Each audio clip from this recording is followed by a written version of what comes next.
السلام عليكم يا باشمهندس. السلام عليكم ورحمة الله وبركاته. ازيك يا كريم، اخبارك ايه؟ وازيك يا محمد جمال يا اخوانا، متنسوش الراجل بيتعب معانا جدا والله.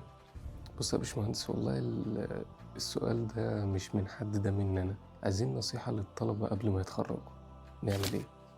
مشكلة النهاردة ايه اكتر او افضل نصيحة تنصحها للطالب قبل تخرجه مباشرة او قبل تخرجه بسنة؟ حلو.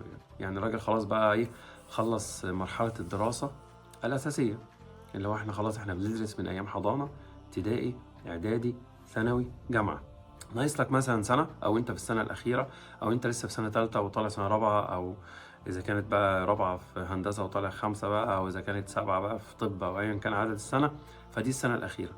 ايه اهم نصيحة تنصحها لطالب التخرج؟ بصراحة هي نصيحة شاملة شوية. عبارة عن ايه؟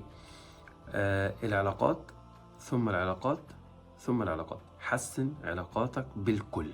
دي نصيحة أنصحها لأي شاب هيتخرج إن شاء رب العالمين. يعني إيه؟ يعني أولا أنت كان عندك مشاكل بينك وبين زمايلك في الجامعة، لا حسنها. في أصدقاء ما كنتش متعرف عليهم، لا اتعرف عليهم. الولاد مع الولاد والبنات مع البنات. طب في الناس الأوائل يا عم دول لا حاول تتعرف عليهم. علاقاتك بالمعيدين تبقى كويسه جدا، علاقاتك بالدكاتره تبقى كويسه جدا. وقدر المستطاع انت خلاص في السنه الاخيره بقى في التخرج، تروح تعمل علاقات بالخريجين اللي قبلك، السنه اللي قبليك، اللي اتخرجوا خلاص، السنه اللي قبل اللي قبليك. تدخل جروبات معاهم، تعرف هم اشتغلوا ايه ليه. لان انت خلاص انت دلوقتي بتكون ملم بكل الجامعه بتاعتك والكليه والدراسه والحاجه مطلوبه منك. ناقصك بقى سوق العمل. طب سوق العمل ده في 3 حاجات مطلوبين منك في سوق العمل. رقم واحد، الناس اللي اتخرجت عشان يبقوا هم الطريق، انك تقدم عن طريقهم وان هم ينصحوك المكان ده كويس ولا لا، مرتبات كويسه ولا لا، واقبل العقد ولا ما تقبلوش، والنصايح المهمه اللي هي الزتونه اللي هتتخرج تشتغل بيها. هتيجي من الناس اللي اتخرجوا قبلك، هتيجي من المعيدين والدكاتره اللي معاك، وخاصه الدكاتره اللي في الجامعه. انا تاني وتالت ورابع وعاشر، حسن بقى علاقتك بالدكاتره.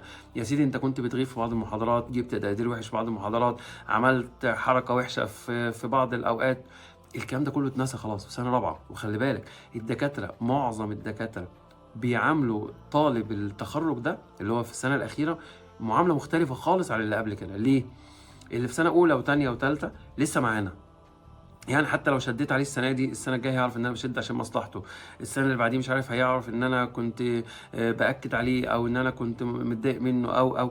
لكن السنه الاخيره خلاص الراجل ده اخر كام يوم ليه عندي في الجامعه وهيمشي، مش هشوفه تاني. يا اما بقى يفتكرني بالخير، انا بتكلم مكان الدكتور يعني، يا اما بقى اثر علمي. الدكاتره على فكره مش مجرد موظف بياخد فلوس، ده نفسه الرساله اللي عنده والعلم اللي عنده يوصلها للطلبه، عشان الطلبه لما تيجي تشتغل بيه يبقى هو ادى. يقول لك الطالب فلان الفلاني اللي بقى رئيس مجلس اداره، ولا اللي بقى رئيس جمهوريه، ولا اللي بقى وزير، ولا اللي بقى ده كان طالب عندي في الجامعه. ده بيعتز بكده. فهو بيعمل حساب الموضوع ده جدا، ان انت خلاص سنه التخرج، فتحسن علاقتك كويسه جدا معاه، لانك بعد كده هتحتاج نصيحه الدكاتره جدا جدا جدا. جالك شغل، روح خد نصيحتهم. عايز تقدم في مكان، روح خد نصيحتهم. عايز تعرف المكان ده كويس ولا وحش، خد نصيحتهم. جالك سفر بره مصر ولا جوه مصر، خد نصيحتهم. وظيفه مرتب عالي، وظيفه مرتب قليل، خد نصيحتهم.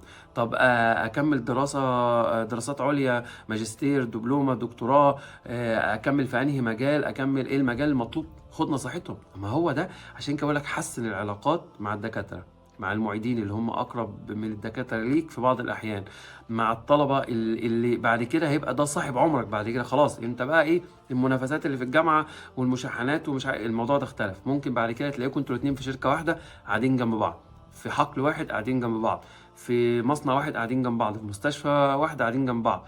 هتلاقوا بعد كده حتى ممكن يبقى هو شغال في شركه منافسه وانت شغال في شركه تانية، واصدقاء وحبايب. حسن علاقاتك مع كل اللي حواليك. انت خلاص هتمشي وتسيب الباب ده، هيتقفل تماما، باب الدراسة، وان يجي لك كتاب وتدرس منه وتذاكر وتروح تمتحن.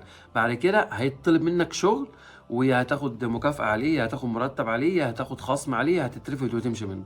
فالحياة دي هتختلف وهتيجي حياة تانية خالص. فيا ريت تقفل كتاب الدراسة قفلة جميلة جدا مع العلاقات الجميلة، وتحسن من الناس، وما تزعلش حد منك. ودي أكبر نصيحة أقدر أنصحها لأي حد ناوي إن شاء رب العالمين خلاص على وشك التخرج، إنه يخرج بيها ويمسك. وما تنساش استعن بالله سبحانه وتعالى، استعن بالله، لان اللي جاي ده تقيل قوي.